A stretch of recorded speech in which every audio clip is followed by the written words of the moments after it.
Now, this was also the period of immigration. Some very prominent Galician Ruthenian patriots, Yakov Holovatsky. He was one of the Ruthenian Triad, the first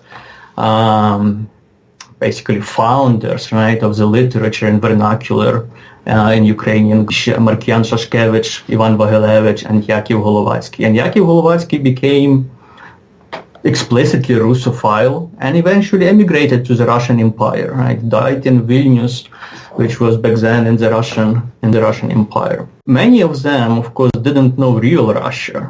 They never lived in Russia, but this was a kind of focus of their loyalties, their imagined homeland, essentially, some kind of national homeland. And so the question was, for many historians, why did it change in, let's say, 1880s and 1890s, when the Ukrainian movement or Ukrainian orientation is becoming stronger and stronger, right? And this Russophile or moskvophile orientation is declining, right? So, I mean, in the 20th century, especially in the 1990s, for example, in post-Soviet, newly independent Ukraine, Galicia was taken for granted, like it's a fortress of Ukrainianness, in the east you have divided loyalties, you have Russians and Russophiles, right, but Galicia is Ukrainian. But if you go back to the 19th century, right, the situation in Galicia was very similar, right? You also have very strong Russophile pro-Russian movement. So why did it change? And one suggested answer, suggested by the historians, was that the Austrian state supported this Ukrainian orientation, right? Because Russian Empire was potentially the enemy.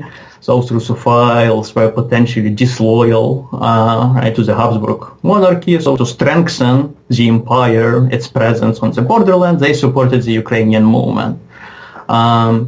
But my answer in this book is that this was only partly true. And the main difference between the Russophiles and the Ukrainians or Ukrainophiles in Galicia, between those two movements, two orientations, was in their modernity. So the simple answer would be that the Ukrainian movement was more modern. It embraced this modern vision of the world, divided into nations or nation states, which are inherently democratic, right? Which are constituencies essentially of citizens, right? That's what a nation state is. It's not just about, people speaking the same language, or it's actually not about people speaking the same language, because we have nation states that use several languages, right?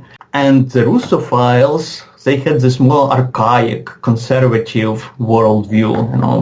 Some of them just identified with some vague civilization, but it was not about the world of nations for them. Some with Eastern Christianity, right, or some kind of Orthodox and semi-Orthodox world, because of course they were Greek Catholics, right? So they were Catholics, but of this Eastern Rite, and which was very important for many of them. And they looked to this Orthodox empire, right, as their civilization, their world.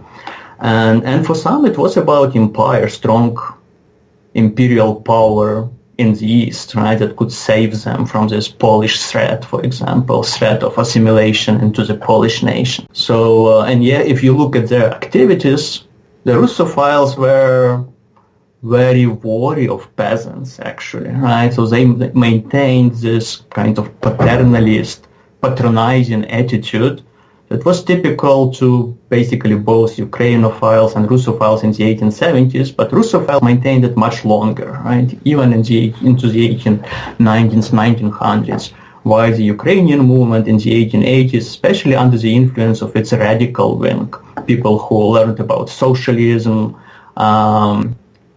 explained the hardships that the Galician peasant was facing in terms of social problems, right? Social conflict, social oppression. They influenced the whole Ukrainian national movement, and they actually offered peasants ways, tools to organize and to defend their class interests, right? Not just as Ukrainians, but also as the class of small farmers, right? That's where you have cooperative movement, all kinds of small credit unions, cooperative credit unions as well.